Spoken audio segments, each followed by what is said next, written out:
नमस्कार मित्रांनो, ठरलं तर मग या मालिकेच्या आजच्या भागामध्ये आपण पाहणार आहोत की तन्वी रविराजला इमोशनली ब्लॅकमेल करण्याचा प्रयत्न करते.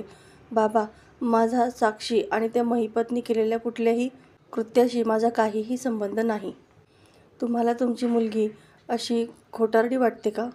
रविराज म्हणतो, कोण, कसं आणि काय वाटतंय मला याबद्दल मी बोलतच नाही आहे. फक्त एक साधा प्रश्न विचारला होता की तू मागच्या वेळेस माझ्यापासून खूप मोठी गोष्ट लपवली होती, तसंच आणखी काही माझ्यापासून लपवतेस का? पण आता ती चूक तू जर परत केलीस तर त्याचे परिणाम खूप गंभीर होतील, एवढं लक्षात ठेव. रविराजने सरळ सरळ प्रियाला धमकीच दिलेली असते. नागराज म्हणतो, अरे ते सगळं सोड ना, तू मगाशी कुठेतरी चालला होतास ना, मध्येच थांबलास. रविराज म्हणतो की अर्जुनकडे चाललोय मी, आणि तडक तो तिथून निघून जातो. प्रिया आणि नागराज खूपच घाबरतात. अरे तो अर्जुनला भेटायला चाललाय, ते दोघेजण एकत्र यायला नको, त्याला लगेच थांबवायला पाहिजे असं म्हणून त्याच्या मागे दोघेही पळतात. पण तोपर्यंत रविराज निघून गेलेला असतो. नागराज म्हणतो, आता हा अर्जुनला भेटणार, त्याच्याशी बोलणार, हे दोघं जर एकत्र आले ना तर आपण पाणी मागायलाही जिवंत नाही राहणार. दोन शूरवीर योद्धे जेव्हा एकत्र येतात ना तेव्हा त्यांच्यामध्ये फूट पाडल्याशिवाय शत्रू पक्षाला जिंकता येत नसतं. काहीतरी करायला हवं. आता प्रिया आणि नागराज दोघेही घाबरून गेलेले असतात. आता इकडे चैतन्य अर्जुनला म्हणतो की हे कोणत्या लेवलचं प्लॅनिंग आहे, म्हणजे हरीशला मारून टाकलं आणि दुसराच व्यक्ती त्याच्या नावे मेसेज करतोय की जेणेकरून हरीश जिवंत आहे हे दाखवण्याचा प्रयत्न होतोय. सायली म्हणते, कशावरून? पण हे मेसेज महिपतच्या माणसाने पाठवले असतील. अर्जुन म्हणतो, या नंबरला ट्रेस करायला सांगितलं आहे, त्यावरून बघूयात आता काय कळतंय. तितक्यात रविराज तिथे येतो. सर्वांनाच खूप आश्चर्य वाटतं. अर्जुन म्हणतो, मी तर तन्वीच्या नावे कुठली कंप्लेंट केली नाहीये किंवा तिला चौकशीसाठी बोलवलंही नाहीये, मग तरीसुद्धा तू इथं कसं काय? तेव्हा रविराज म्हणतो की एक वकील म्हणून मी इथे आलेलो आहे. खरं तर जेव्हा तू तन्वीचा खोटेपणा कोर्टासमोर आणला होता त्याच वेळेस मी तुला भेटणार होतो, पण कोर्टाबाहेर तुला भेटणं हे माझ्या तत्वामध्ये बसत नव्हतं. पण आता आश्रमामध्ये दुसरा मृतदेह सापडलाय, त्यामुळे माझ्यातला वकील काही स्वस्त बसेना. मला काही हे पटत नाही आहे. अर्जुन म्हणतो, मलाही हेच म्हणायचं आहे. मृतदेह सापडण्याचं टायमिंग पण बघ ना. ज्यावेळेस महिपतला वाटलं की दामिनीची साईड वीक होतीये त्यावेळेस त्यांनी लगेच हा वार केला. तुला कुठलीही मदत लागली तर ती मी करायला तयार आहे असं रविराज म्हणतो. त्यावेळेस मात्र अर्जुनला खूप मनातून आनंद झालेला असतो. सायली म्हणते की तुमची साथ खूप महत्त्वाची आहे, खूप मोलाची आहे रविराज काका. अर्जुन म्हणतो, सिनियर, मी वात्सल्य मर्डर केसबद्दलचे डिटेल्स तुला देऊ शकत नाही, पण एवढं मात्र नक्की सांगतो, गुन्हेगार जे करतायत ना अगदी तेच महिपत करतोय. अगोदर गुन्हा करतात आणि नंतर ते लपवण्यासाठी खोट्यावर खोटं बोलतात. चैतन्य म्हणतो, पण तरीही आम्ही पुरावे मिळवण्याचा खूप प्रयत्न करतोयच आहे. तेव्हा अर्जुन आणि रविराज एकत्रच बोलतात, पुरावे तर मिळालेच पाहिजेत, कारण ते खूप महत्त्वाचं असतं. आणि त्यावेळेस त्या दोघांचे एकच शब्द ऐकून सर्वांनाच खूप आनंद होतो. चैतन्य म्हणतो, आत्ता कुठे वाटतंय की ज्युनियर आणि सिनियर मिळून एकत्र काम करतायत. रविराज म्हणतो, अर्जुन, दुसऱ्या खुनामध्ये जर महिपत शिकरे इन्व्हॉल्व असेल तर तू आणि मी मिळून आपण दोघेही त्याला कोर्टामध्ये हजर करू, आणि हे माझं प्रॉमिस आहे.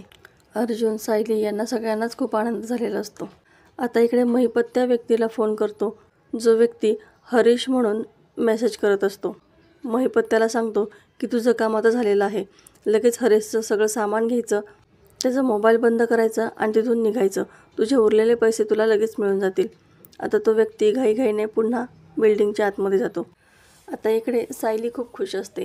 ती अर्जुनला म्हणते की रविराज काका ऑफिसला येऊन गेल्यापासून खूप बरं वाटते, कुठलीच गोष्ट अशक्य नाही असं वाटते. आता तुम्ही बघाच, महिपतने जो मधुभाऊंसाठी खड्डा खणलाय ना त्याच्यामध्ये तोच अडकणार. सायली अर्जुनकडे हे सेलिब्रेशन करण्यासाठी आईस्क्रीम खाण्याचा हट्ट करते. तेव्हा दोघेही तिथून बाहेर पडतात. इकडे रविराज प्रतिमाला म्हणतो, मी आज अर्जुनकडे गेलो होतो आणि अर्जुन ज्या ज्या ठिकाणी मला योग्य वाटतोय ना मी ठरवलंय की त्याला आता तिथे सपोर्ट करायचा.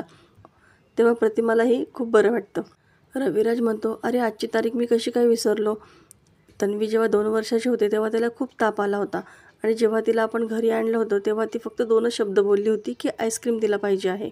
मग तेव्हापासून आपण हा दिवस आईस्क्रीम डे म्हणून साजरा करतो आणि या दिवशी आपण आईस्क्रीम नक्की खातो. प्रतिमा म्हणते, तुम्ही जे सांगताय ते मला आठवत तर नाही आहे, पण आपण नेहमीसारखाच हा दिवस सेलिब्रेट करूयात आता ते दोघेसुद्धा आईस्क्रीम खाण्यासाठी बाहेर पडतात. तेव्हा रविराज आणि प्रतिमासुद्धा तिथे येतात. त्या दोघांनाही पाहून सायलीला तर प्रतिमाला पाहून खूप आनंद होतो. ती लगेच तिला मिठी मारते. दोघेही एकमेकांना इथे आईस्क्रीम खायला येण्यामागचं कारण सांगतात. तो आईस्क्रीमवाला रविराजला ओळखतो. तुम्ही वकील साहेब ना, तुम्ही तुमच्या लहान मुलीला घेऊन इथे आईस्क्रीम खायला यायचे. आता तुमची मुलगी खूपच मोठी झाली आहे, असं तो सायलीकडे पाहून म्हणतो. रविराज म्हणतो, ही माझी मुलगी नाही आहे, माझ्या मुलीचं आता लग्न झालं आहे. आता प्रतिमा आणि सायली दोघेही एकच फ्लेवर सांगतात आणि एकाच वेळी सांगतात. तेव्हा सर्वांनाच आश्चर्य वाटतं. प्रतिमा म्हणते, तुलासुद्धा चॉकलेट ड्रायफ्रूट फ्लेवरच आवडतो का? सायली म्हणते, तो फ्लेवर सोडून मी कुठलीच आईस्क्रीम खात नाही.